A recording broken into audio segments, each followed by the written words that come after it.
მოგესალმებით მეგობრებო, მე ოთო გაბისონია ვარ. დღეიდან მინდა შემოგთავაზოთ ჩინური ავტომობილების მიმოხილვები.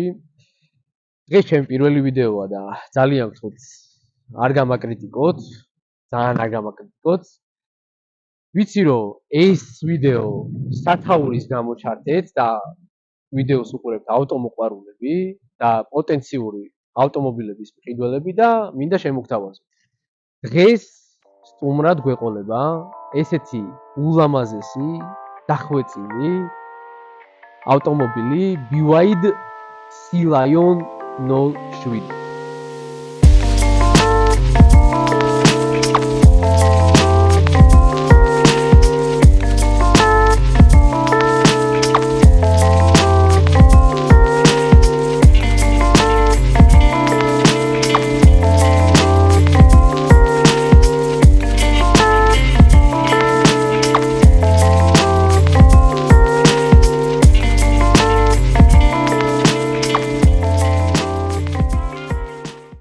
თქვენ უკვე ნახეთ პატარა ვიდეო კოლაჟი ამ მანქანის, ამაზე კადრები ჩავაქსოვეთ მოკლედ ამ ვიდეოში.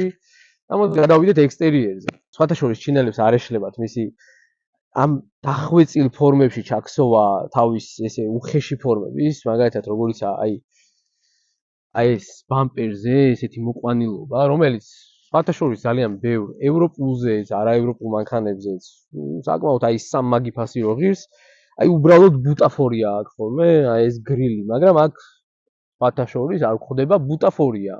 ეს ნამდვილად ფუნქციონალური არის, შეგიძლიათ აი ქედანაც გავიჭვრიტოთ, რომელიც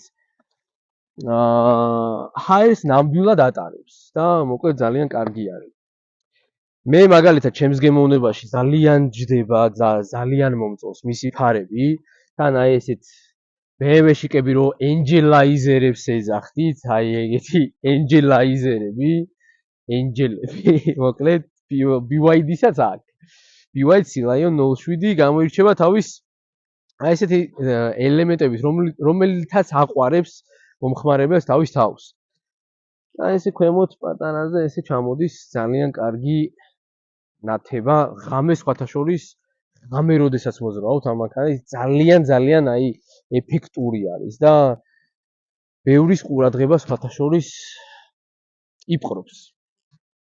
დისკები შექმნილია როგორც ესეთი სილამაზე, რა თქმა უნდა, ძალიან ლამაზი არის, მაგრამ აი აეროდინამიურობაც ელექტრომანქანებში რა თქმა უნდა გასათვალისწინებელი არის და ეს აეროდინამიული თვალსაზრისით დახვეწილი არის ძალიან. დისკი როგორც ესეთი სუფთა დისკი არის აი ეს მაგალითად, აი აქ უკვე ეგრეთ წოდებული კალბაკები პლასმასი გვხვდება, მაგრამ ვერ შეამჩნევთ იდეაში მთლიანად დისკი გვეგონება, მაგრამ ეს პლასმასი არის, აი ეს უკვე ჩვეულებრივად თავისივე დისკი არის. აქვე სანამ აქ ვართ, მინდა გავამახვილო ყურადღება, რა საბურავები უყენია. ჩინელებიო რო ვიძახით, არ არის გენაცვალეთ ეგრე. მიშელინ პილოტ სპორტები. ეს ქარხნულად მოყვება სხვათა შორის, რა თქმა უნდა, ელექტრომობილზე გათვლილი მიშელინ პილოტ სპორტები EV, ანუ electric vehicle. სხვათა შორის ეს საბურავები უყენია უმაღლეს კომპლექტაციას. არსებობს ამათში სხვადასხვა კომპლექტაციები, როგორიცაა უკანა წამყვანი, მაგას მე ცოტა უფრო მერე შევეხებით. ეს კონკრეტული უმაღლესი კომპლექტაცია 4/4-ზე. ამათში რა თქმა უნდა ეს საბურავები გვხვდება. შემიძლია კიდევ ესეთი პატარა ნიუანსი განახოთ, მინდა რომ განახოთ ესეთი პატარა ნიუანსი, გადახრეტილი სამუხრუჭე დისკები.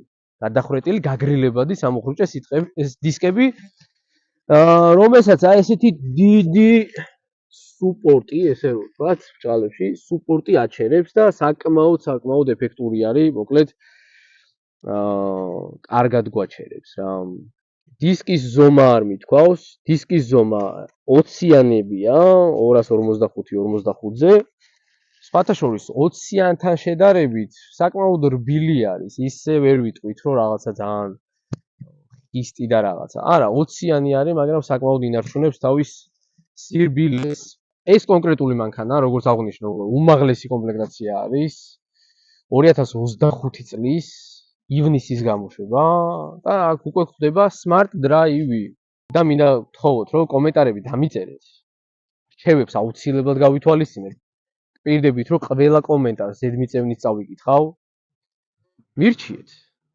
შეიკეცა, ხედავ? 2 წუთზე გვიყენია და სხვათა შორის კარებს რომ მივხურავთ 2 წუთში იკეცება, მაგრამ შემგვიძლია გამოვთოთ და იყოს დაფიქსირებული. მოკლედ 2 წუთში შეიკეცა. ღილაკზე თითის დაჭერით ამოიკეცება. შეგვიძლია გავაყოთ კარები. კარგი, მოკლედ გავაგზავნოთ რა. ხო, კომენტარები დამიწერეთ აუცილებლად და რჩევებს მივიღებ, აი უპირობოდ რა. და როგორ უნდა გავარჩიოთ smart drive არის თუ არა, ხო? მაგაზე ვსაუბრობთ. აი, ახლა ფრთაზე გვაქვს დამატებული უკვე ერთი კამერა. აი ამ ნაწილში უკვე მეორე კამერა გვაქვს დამატებული და 2024 წელს ისედაც ქონდა აქ ერთი კამერა, რაც საბოლოო ჯამში 360 გრადუს ქმნიდა.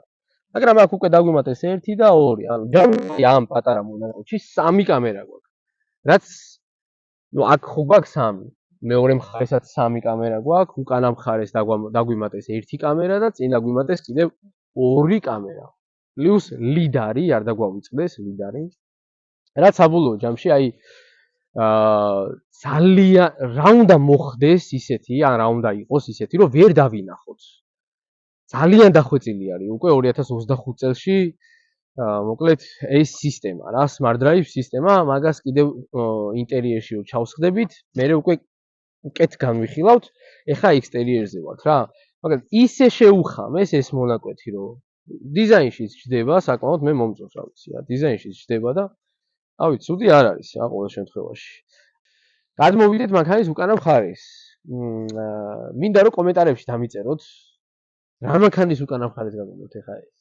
აი ვიცი რომ ავტომოყვარულებს აი რო შეხედეთ ეგრევე რაღაცა მოგიტივტივდათ თავში და აბა კომენტარებში გელოდებით 1 წუთი სხვათა შორის განათება რო ავანთე მინდა იმაზეც ხაზი გაუსვა რომ აი ესეთი BYD-ს Build Your Dreams რაც არის აბრევიატურა BYD-ს ლოგო ანათებს და ღამე ძალიან ეფექტური და ძალიან კარგი არის ციფრად ანათებს ესეთი ძალიან ზოლზე განათება გვაქვს როგორც აი მანქანას თქვენ რომ მოგაგონათ როგორც უკვე აღვნიშნე ეს მანქანა ოკეანის წარმომადგენელია მოკლედ ოკეანის მოდელები ზოგადად გამოირჩევა თავის დახვეწილი ფორმებით მაგრამ თავიდანვე აღვნიშნე რომ თავის სპორტული ხასიათი მაინც ჩაქსოვილი აქვს ჩინელებს არ ეშლებათ დიზაინი და ესეთი შემოგთავაზეს ეგრეთ წოდებული სპოილერი შემოგთავაზეს მოკლედ აგრესიულ სტილში ძალიან ჯდება და უხდება ამ მანქანას ჩემი აზრით. მაგრამ ჩინელებს ერთი რაღაცა შეეშალათ. აი ამ მანქანაში ეს ჩემი აზრით სარისკო გათვლა გააკეთეს ჩინელებმა. აი აქ გვაქვს ესეთი გრილი. მე ხა სპეციალურად ჩავხდი კონდიციონერი, რადგან ამ გრილის შიგნით არის ეგრეთ წოდებული ესეთი ფრთები, ჟალუზებს ეძახიან და კონდიციონერის ჩართვის დროს ეს ჟალუზები იხსნება. აი აქ, ეხლა რატომ არის ეს? ჩემი მთლიანი ხელი თითქმის შედის აი ამაში, იმ ხელა დაშორება რა. ჩემი ხელი თუ შედის, ესე იგი ქვაც ჩვეულებრივად აი ესე შევარდება მოძრაობის დროს. და თუ დააფიქსირებთ, ეხლა უკვე გახსნილია ეს ეგრეთ წოდებული ჟალუზები, თუ დააფიქსირებთ, შიგნით არის რადიატორი. კენჭი რადიატორზე თქვენს კარგად იცით რომ არ არის კარგი ამბავი მოკლედ რა. მაგრამ ჩინელებმა მიხვდნენ ეგრო შეეშალათ და ამათი დამცავები ცალკე გამოუშვეს. ბადი დამცავები არის მოკლედ და შეგვიძლია რომ გავაკეთოთ. და აქვე ესეთი დისტრონიკი ჩაშენებული, სხვათა შორის დიდად ფორმიდან არ არის ამოვარდნილი და კარგად არის.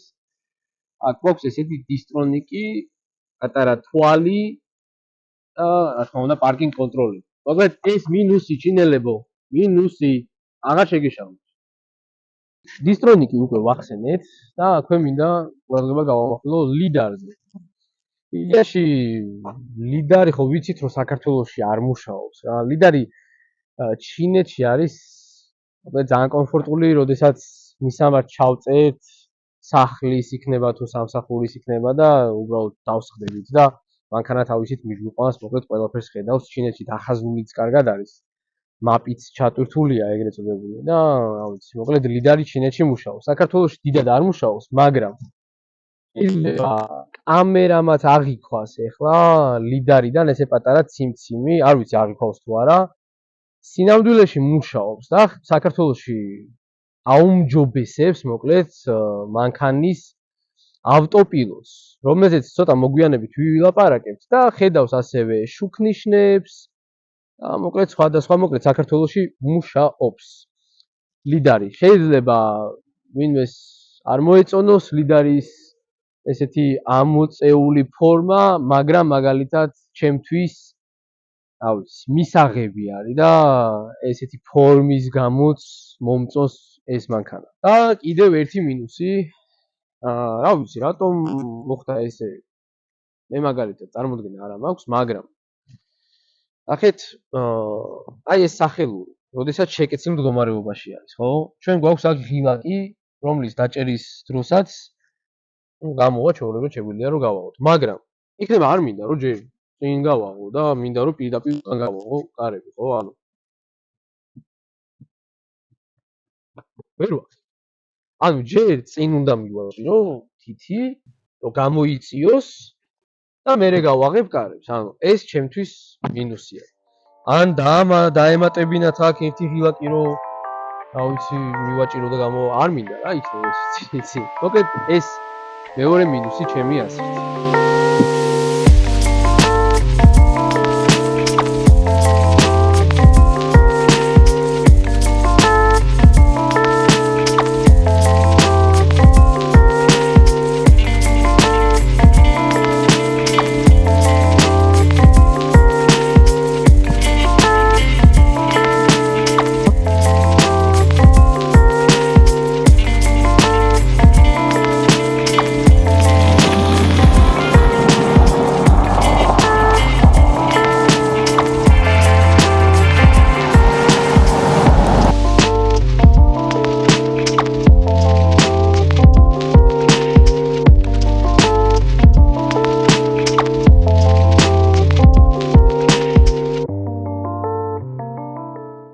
ცოტაოდენი მოკლედ შიდა ტევადობაზე ვთქვათ, მოდი ინტერიერშიც გადავინაცვლოთ.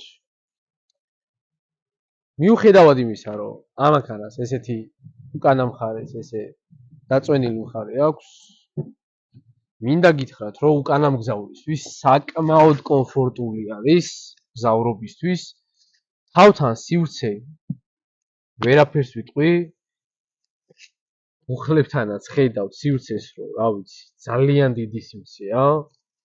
აი, მართლა ძალიან დიდი სივრცეა და ჩემთვის ეს კომფორტული არის. საზურგის სხვათა შორის სამი პოზიცია გვაქვს. აი ესე, შეგვიძლია გავაჩეროთ, ბატონო. ასევე აი ესეთი კაპჰოლდერები გვაქვს, პატარა სათავსოთი და ასევე მგზავრობისთვის ძალიან კომფორტული არის. უკან ასევე USB Type-C პორტი, ჩვენი ტელეფონებისთვის დასამუხტი და კონტროლი სავარძლების გათბობა, გაგრილება, შეგვიძლია ვაკონტროლოთ ორივე სავარძლის უკანა მხრიდან და არა მარტო წინიდან. აქ გვაქვს ღილაკები. რაც მე ძალიან მომწონს. ასევე სათავსოები, ესეთი პატარა სათავსოები გვაქვს. აქ. მოდით წავიდეთ ახლა ვნახოთ საბარგული. საბარგული საკმაოდ ტევადია ამ ზომის მანქანისთვის, რა ვიცი, 2 სამგზავრო დიდი ჩემოდანი ჩაეტევა თავისუფლად, შეიძლება ერთი პატარა ჩანთაც დაიმატოს. რა ვიცი. ნორმალური საბარგულია. ესეთი შიდა პატარა სათავსოთი, სადაც მოთავსებულია საავარიო სამკუთხედი, ჟილეტი, ასევე ეს არის სითხე, როდესაც მაგალითად საბურავი დაგვიზიანდება, რომ გამოვალ სიტუაციაში დაგვეხმარება შიგნიდან ესე ვთქვათ შეგვიკეთებს და ვულკანიზაცია მიგვიყვანს, კომპრესორი, ესეთი საბუქსირე და კლიპსების ამოსაღები. ასევე საბარგული ამით არ მთავრდება სხვათა შორის, წინაც პატარა საბარგული გვაქვს, სადაც ჩაეტევა პატარა ზომის სამგზავრო ჩანთა, ესე ორჯერ გამოკაჩვით იღება წინა ძრავსახუფი, იდეაში, მაგრამ ძრავი არა გვაქვს.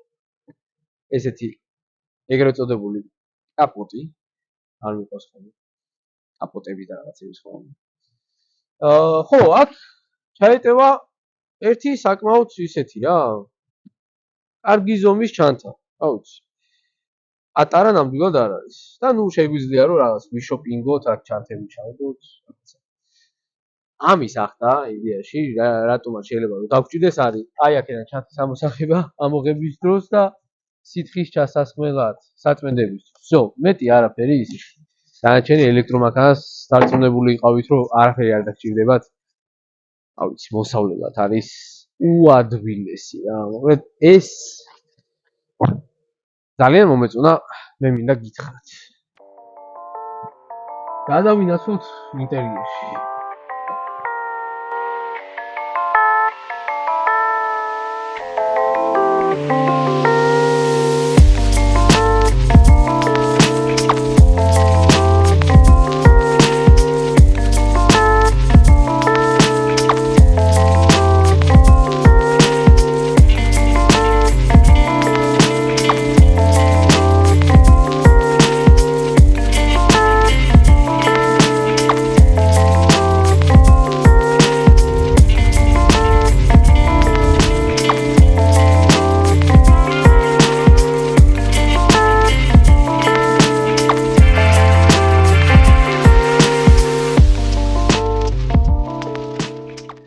ცოტაოდენი ინტერიერზე ვისაუბროთ.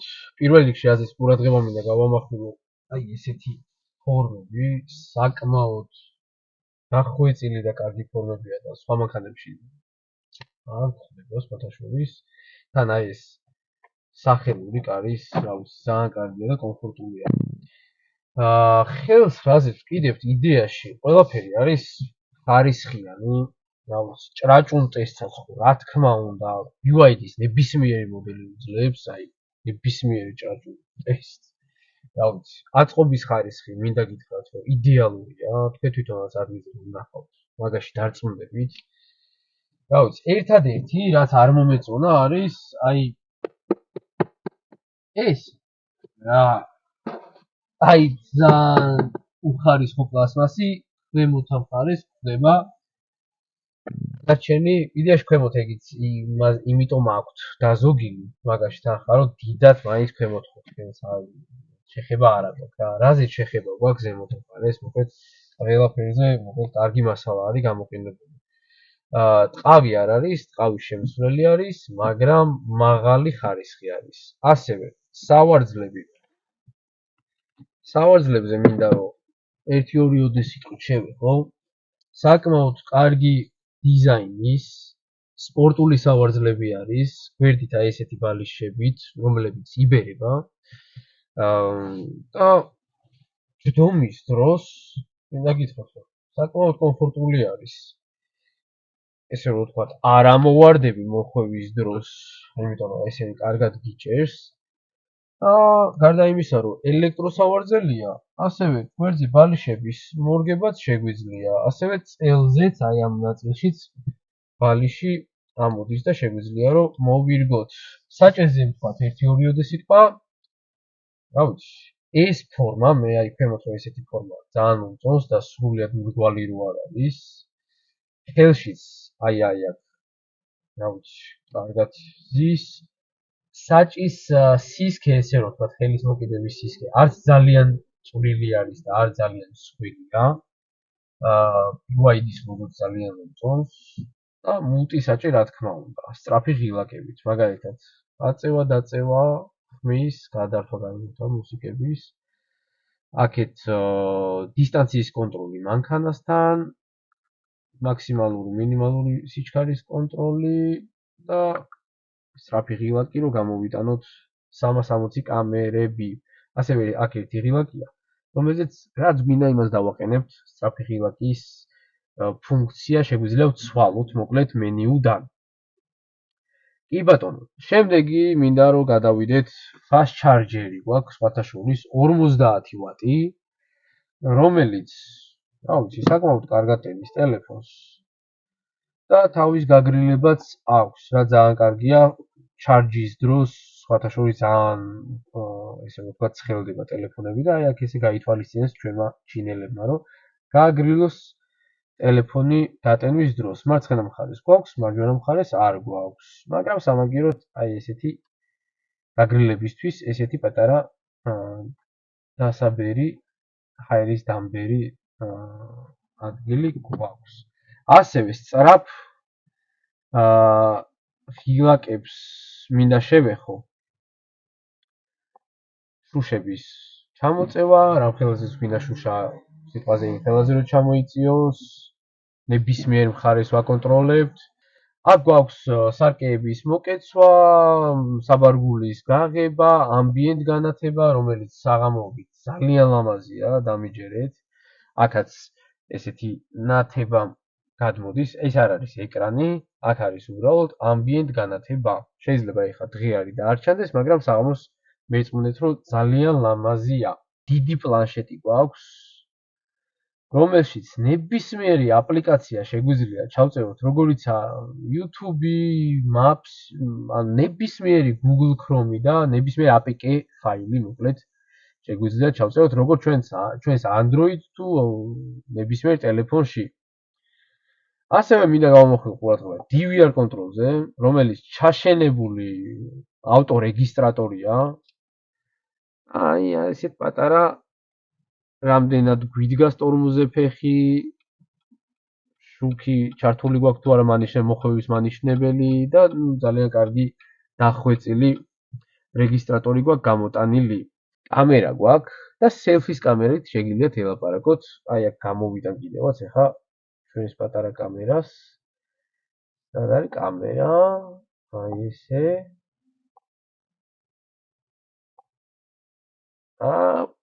აი ესე გვანახებს ჩვენი სელფის კამერა შიდა ინტერიერს. შეგვიძლია ფოტოც გადავიღოთ, ვიდეოც გადავიღოთ და ასე შემდეგ. ასევე სამი თითის კომბინაცია, რომლითაც ვაკონტროლებთ ზემოთ, ქვემოთ უკვე გრადუსებს, გვერდებზე, დაბერვის, ესე რომ ვთქვათ, სიხშირეს. რაც მინდა აღვნიშნო კიდევ, ეკრანის გაყოფა. ეკრანის გაყოფა შემდეგნაირად შეგვიძლია რომ აქეთ მაგალითად მარჯვენა მხარეს Google Chrome გავხსნათ და ვაკეთოთ ნებისმიერი რაც დაგვჭირდება სიტყვაზე ან YouTube გავხსნათ და თალკი აქეთ მუსიკა იყოს ჩართული და აქეთ მაგალითად სხვა რამე გავაკეთოთ. ჩემთვის ფუნქციონალურად და დარწმუნებული ვარ ყველასთვის ძალიან მარტივ და გასაგებ ენაზე არის მოკლედ ყველაფერი მოცემული. დაწყებული თავის ოპერაციული სისტემიდან, რომელი ვერსია გვიყენია, ასევე მეინტენენსი შეგვიძლია რომ დავინიშნოთ დროით ან კილომეტრაჟი, რამდენი კილომეტრაჟზეც გვინდა რომ აგვინთოს მაგალითად შეცვალება, რასაც გვინდა იმას დავინიშნოთ მოკლედ. ეგ ჩვენზე არის დამოკიდებული. ასევე შეგვიძლია შევცვალოთ კილოპასკალი გვაჩვენოს, ბარში გვაჩვენოს თუ ერთეულები, მოკლედ ცელსიუსი, ფარენგეიტი, ეგ რა თქმა უნდა. ასევე გვაქვს Gboard-ი, რაც ძალიან ხელსაყრელი არის ესეთი ჩინურ მანქანებში, ზოგადად არ გვხვდება ხოლმე რა, ყველგან Gboard-ის დაყენების საშუალება არ გვაქვს ხოლმე და აქ დაყენებული გვაქვს უკვე Gboard-ი და ნების ქართულ ენაზეც შეგვიძლია დავწეროთ. YouTube-ში მაგალითად რაღაცას ვეძებთ ქართულ ენაზეც, რუსულ ენაზეც, ნებისმიერ ენაზე შეგვიძლია დავწეროთ, იმიტომ რომ Gboard-ი ცალკე ესე რომ ვთქვათ API არის და აი ამ apps აქვს ეს ენები. ისე როგორც მანქანას ინგლისური და ჩინური ენა გვაქვს, ეხლა ამ კონკრეტულ შემთხვევაში ინგლისური ენა გვიყენია. ასევე ვიდეოშიც ვახსენეთ Distronic-ი, რომელიც პასუხისმგებელია, მოკლედ მანქანას როგორ გაყვეს, ზოლების შეცვლაზე, დისტანციის დაჭერაზე, მოკლედ აი ავტოპილოტს, რასაც ვეძახით, აი ამ ყველაფერზე პასუხისმგებელია Distronic-ი და ამის მართვა ყველაფრის აი აქედან შეგვიძლია, მოკლედ ძალიან მარტივად არის მოცემული. თუ რაიმეს ვერ გავიგებთ, აი ეგ პატარა ძახილის ნიშანია. ინგლისურად წერია ყველაფერი, რას აკეთებს, როგორ აკეთებს. შეგვიძლია წავიკითხოთ. გვინდა გვაწყობს? აი აქ ანიმაციაც არის. ნახეთ? აი ანიმაცია გვანიშნებს, ეხლა რომ გვერდზე რომ მოტოციკლეთი მოდიოდეს, კარების გაღების საშუალებას არ მოგწევს, სიგნალს მოგწევს. აი door open warning-ი. შეგვიძლია გამორთოთ, მოკლედ ეს ყველაფერი ჩვენს თავებზე უნდა მოვირგოთ. დაღლის სენსორი, ჩვენი დამხმარე მეგობარი. მოკლედ მე ესე იმაგ დაკეთილი, მაგრამ წესი და კანონი დაკეთილი არ უნდა გქონდეს. ეს ღია უნდა გქონდეს, ესე რომ მან გვაკონტროლოს და თუ მაგალითად ცოტა ჩამოგვეძინა, ვამთქნარებთ, იმაზე ხშირად ხუჭავთ თვალს, ვინდ რომ უნდა ხუჭავდეთ, მოკლედ ეს გვაკონტროლებს ეს ჩვენი მეგობარი და გვანიშნებს რომ გზას უყურე, გამოფხიზდი და ასე შემდეგ და ასე შემდეგ. Sound სისტემა.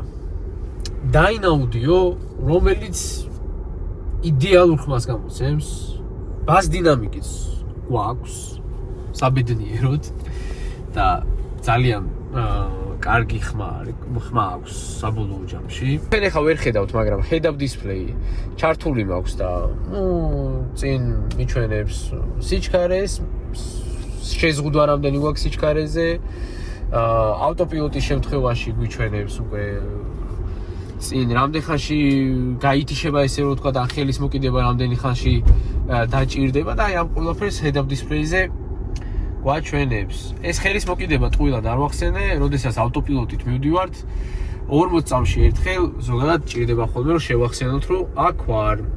აი ეს ღილაკები, სიჩქარეების გადასართავები არ გეგონოთ, პლუს მინუსი არ გეგონოთ. არის ავტოპილოტის ჩართვა გამორთვა. აი ესე რომ ჩავთვალოთ და გავუშვათ ყველაფერი ხელით, ფეხით, შეგვიძლია რომ მოკლედ ვიაროთ. აი უკეთესად გამოცდისთვის, აი ქალაქისკენ რომ შევალთ უკვე იქ კარგად გამოვცადოთ.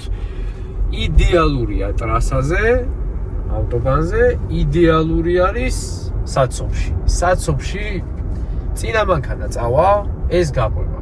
წინა მანქანა გაჩერდება, მანქანაც გაჩერდება.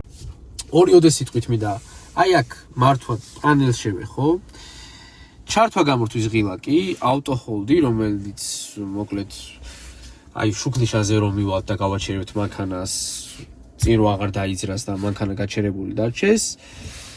სიჩქარეების გადასართველი კოლოფი, პარკირება, როცა გავაჩერებთ რომ პარკირებას დავაწვეთ და გავაჩეროთ, ავარიულების ჩართვა გამორთვა, მოუდების არჩევა, აი აქ შეგვიძლია რომ მოუდები ავირჩიოთ, ნახეთ, აი აქედან ვაკონტროლებთ snow mode, sport mode, normally, eco, შეგვიძლია აქედან ვაკონტროლოთ და გვაქვს ასევე larger და standard mode ღილაკით კონტროლირებადი.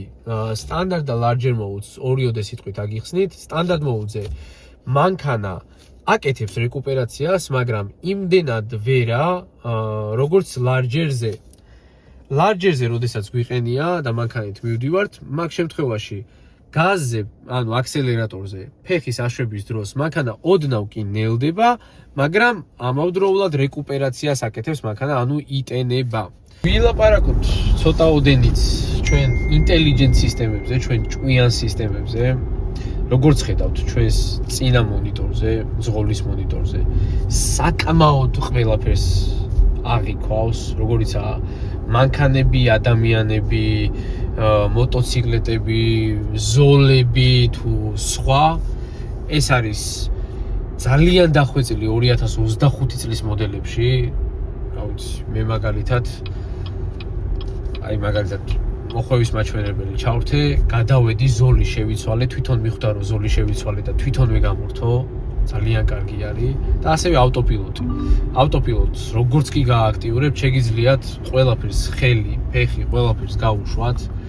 დააყენოთ თქვენთვის სასურველი დისტანცია და მანქანა თავისით იქნება ზოლში და მიყვება მანქანას. მოკლედ წინ დგომ მანქანას. ეს ძალიან კომფორტულია. ეხლა წინიდან მანქანა განმოვიდა, დაუთმო, ისევ გააგრძელა მოძრაობა. 40 წამში ერთხელ, რა თქმა უნდა, შეგვახსენებს, ხელი რომ მოვკიდოთ, რომ შევახსენოთ აქავარ და გავაგრძელოთ მოძრაობა. ასევე მინდა გესაუბროთ ჩვენ სისტემაზე, რასაც ქვია ღმერთის თვალი, რასაც ისახია ღმერთის თვალს და ბლაინდ სპოტები, რა თქმა უნდა. აი ესეთი ღილაკზე ხელის დაჭერით შეგვიძლია გამოვიტანოთ აი ესეთი მონიტორი. ხედავთ, აი ეს არის კაკრას ასაცი სახე, აღმოჩნდა ზემოდან რომ ხედავთ. მოძრაობის დროსაც შეგვიძლია უყუროთ, ვაკონტროლოთ წინა საბურავები, გვერდზე მთლიანი გვერდითა, მარცხენა თუ მარჯვენა და უკანა საბურავები. მოკლედ, მე ამ დროის განმავლობაში, რასაც ეხლა ვსაუბრობ, ხელით საერთოდ ერთი უბრალოდ უნდა შევახსენო, რომ აქ ვარ და საერთოდ არ ვეხები, თავისით დგას ზოლში და თავისით მიდის. ძალიან ბევრი ფუნქციონალი აქვს, რომელიც შეგვიძლია რომ ჩვენს თავზე მოვირგოთ. სიტყვაზე როგორიც არის წინ მოძრაობის დროს მაგალითად ხმოვანი სიგნალი ვიღაცამ რომ გადმოგვირბინოს, მხოლოდ ხმოვანი სიგნალი ექნება, ან დაგვიტორმოზებს კიდეც. აი ნახეთ, ეხლა გვერდზე უნდა რომ აუაროს, იდეაში არა. გაატარა, აი ნახეთ. გაატარა და შემდეგ გაყვა მანქანას. ეს არის ძალიან დახვეწილი 2025 წელში. ეს იყო ჩვენი პირველი ტესტ-დრაივი. როგორც გთხოვეთ და ისე ვგთხოვთ, ძალიან არ გამაკრიტიკოთ, იმიტომ რომ პირველი ვიდეოა ჩვენთვის და ესეთი გამოვიდა მოკლედ. BYD-ის ამ კონკრეტული მანქანის და სრული სამოდელო ხაზის, BYD-ის სრული სამოდელო ხაზის, ყველა მოდელის შეკვეთა, შეძენა შეგიძლიათ აკაკი ბელიაშვილის 187 ნომერში BYD საქართველოს შოურუმში. ყველას გემშვიდობებით, დამიწერეთ კომენტარები, ძალიან გთხოვთ, გავითვალისწინებ აუცილებლად თქვენს აზრს, ყველა კომენტარს წავიკითხავ გვირდებით და მომავალ შეხვედრამდე. დროებით.